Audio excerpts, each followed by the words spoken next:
Welcome to Pregnancy, Week by Week with Andrea. I'm Andrea Faulkner-Williams, owner and co-founder of Tubby Todd Bath Company.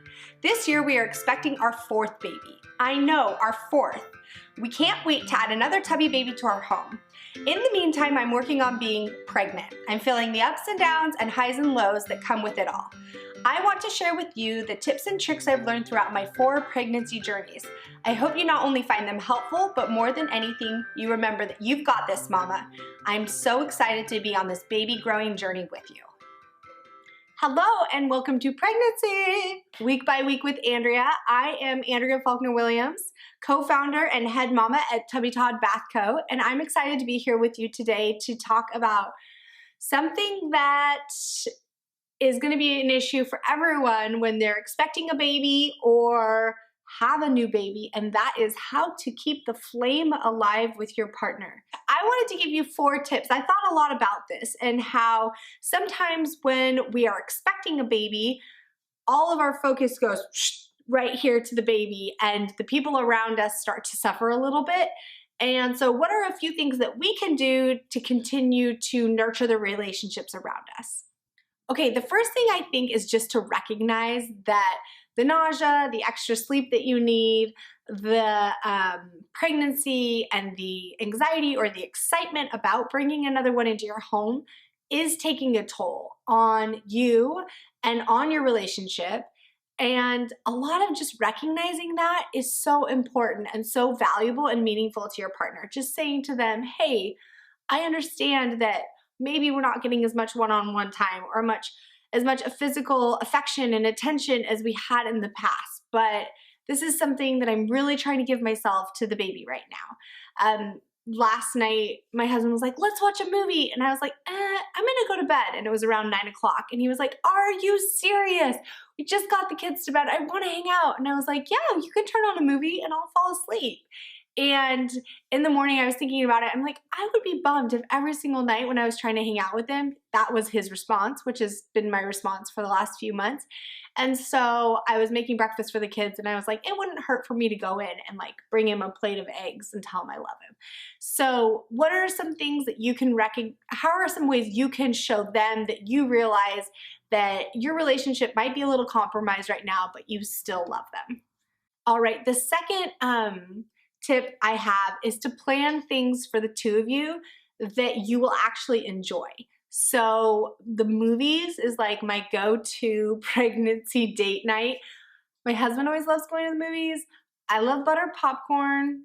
Like, I mean, what could go wrong? And I feel like it's an opportunity for us to get out of the house, but it's not something that I'm putting too much pressure on myself going to a nice fancy restaurant or going out with a ton of friends where I feel like I'm really concerned about, did I bring something for people or how do I look?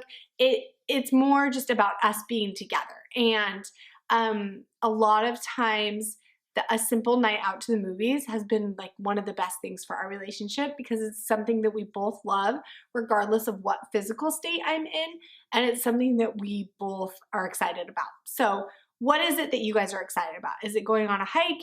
Is it going on a run? Maybe not when you're pregnant, maybe it's going out to eat. And how can you plan that regularly in your schedule? How can you make those date nights a priority? Sometimes it can be tough if you have other kids and trying to figure out how to get a babysitter. That is something that has been a struggle forever for us, trying to figure out how to get babysitters, but we've worked at it because the date nights and those times just for us are so, so important. Okay, the third tip I have for you is to remember that your partner still thinks that you are so hot. They chose to be with you, to make a baby with you, and they still want to be with you. And during my first pregnancy, I don't know why, it was the first time I had ever gained that much weight in my life and that my body had changed that way, but I was convinced that my husband thought I was ugly. Nothing he did or said implied that. Everything he was doing and saying was implying, in fact, the opposite, but I had chosen to lean into that thought and to believe that. And that was not serving anyone, especially not myself.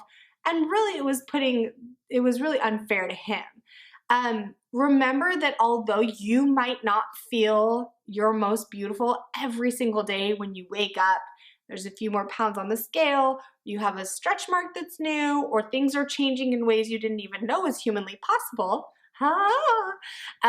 that your partner is amazed by you and still thinks that you are beautiful.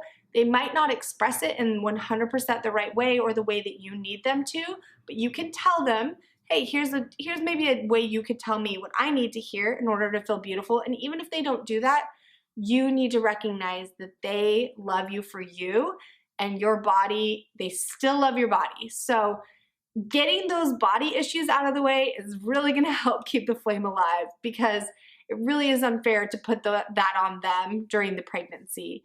I've done it before. It doesn't serve anyone. I promise you, sister. I promise. Okay, my fourth tip is that this is just a drop in the bucket of your long-term relationship. So the patterns and the habits and the things that are happening in your marriage or in your relationship right now is not how it will always be. You will not always be pregnant, although it feels like it.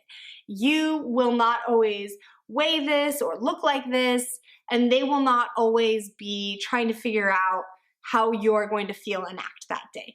Things will go back to, although maybe not 100% the way they were before, something more consistent or more comfortable with what you recognize. So be gentle on yourself, be gentle on them and the unknown that you guys are chartering, because it's a weird time for everyone. And yeah, it will pass. Thank you so much for joining me in our week by week series, Pregnancy with Andrea. I hope that you are feeling great. And if you're not feeling great, I hope you're watching The Bachelor and eating whatever you want, or that you're on a walk and eating vegetables if that feels like the right thing to do. I hope you are just having a great day and really enjoying this time of having this little one inside of you. Have an awesome day, sister.